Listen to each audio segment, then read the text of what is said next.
see, it keeps saying RF signal low, blah, blah, blah. Telemetry lost. But I'm not losing telemetry. Telemetry recovered. RF signal critical. Telemetry lost. Definitely has some pep, and honestly, I don't know how much. Whoa. RF signal critical. Telemetry lost. And that's like right there, it says telemetry lost. It's actually not lost though, I'll show you. Okay, I just broke one prop, the other prop came unglued. So I got one set of props. I'm gonna try to fly around the house. Those breaks, I'm just done with this thing. What's up guys, we're looking at the X73S jumper. This is a upgrade to the X73, which I have right here. And you can see they kind of changed the colors. And the main difference is the power, obviously, because this has brushless motors on it, and this has the brush motors on it. This one didn't have very much power at all. You can see I'm missing the camera on top right now because I actually took it off, put it on the QX90. It's just a nice lightweight camera, and I just felt it performed better. I think the QX90 camera might have just broke off, or I don't remember. Anyway, I mounted that one on there. I really like the camera and the size. It's a nice camera. It gets pretty decent range. Anyway, this one didn't have very much power. It was still fun to fly. You just couldn't really punch anywhere. You just kind of just flew around. I have a video on this one. You can kind of check out the quality and stuff. So this is the upgraded version.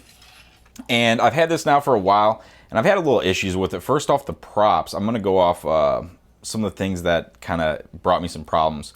The props are very fragile, and they're not, that I can tell, labeled, so you kind of have to figure out which one goes where.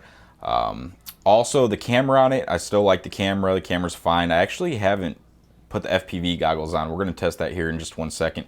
I just want to do this review and kind of talk about it before, if anything happened, like if I break another prop, I'm not going to be able to fly it and show you guys it flying. So I just kind of want to talk about some of the things here on it. Now, when it comes in the box, you get 4 props, you get a prop guard, and you get a data transfer cable so you can plug this into Betaflight.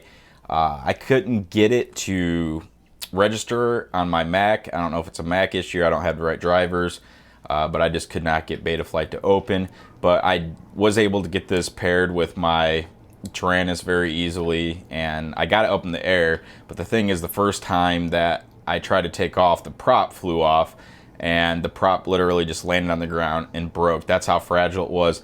Now, I reached out to Banggood, and they did send me some more props, and I have broke another one since then, so they're just very fragile.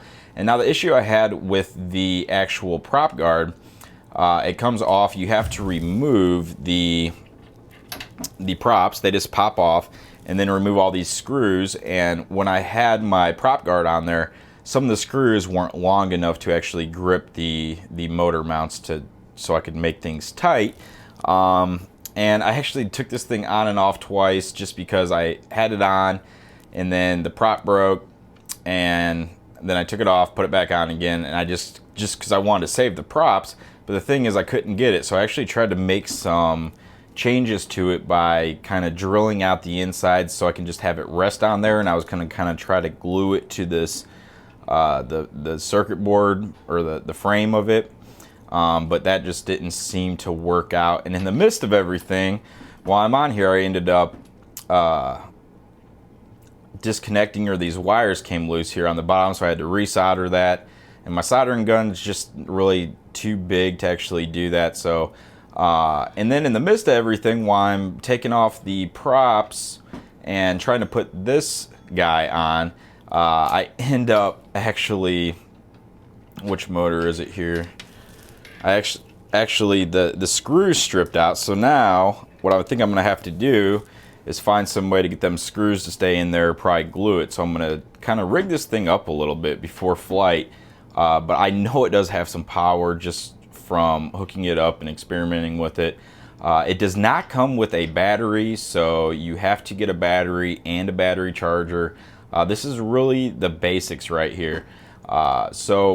Another issue is that I think the shafts are too short, because here are the props. You can see the props. There is one way to put them on. If you flip them upside down, they don't go that way, but you can see how there's a little piece there that sticks out and they sit off the ground. So that's how they would go on. And you can only push them down so far, and then they'll start to actually hit the, I don't know if those are the ESCs or whatever it is right here, they'll start to kind of hit on that. So you have to lift them up a little bit more, and then you get to flying, and then they just pop off. The motors are 1103 brushless with a kV rating of 10,000. So really strong motors. The battery they recommend for this is a 450 milliamp hour with 25C rating. Flight time for this guy is supposed to be between 5 and 6 minutes, which is pretty decent considering its power and its size. And lastly, the camera, which is 5.8 gigahertz, 32 channels, and it's all right here in this little form factor right here. So it's got some pretty bright LEDs, and you can see as you're flying and going forward, those green ones in the back light up. Pretty cool. Help you differentiate the front and back when you're flying line of sight. One other thing I do want to point out is that I had when this thing sits on the ground, it barely, like, if it's sitting one way or another, the motors will touch, so when you take off it kind of spins out a little bit. So there you go, the Jumper X73S. I really want to like this thing, but it's just giving me more problems than it has fun.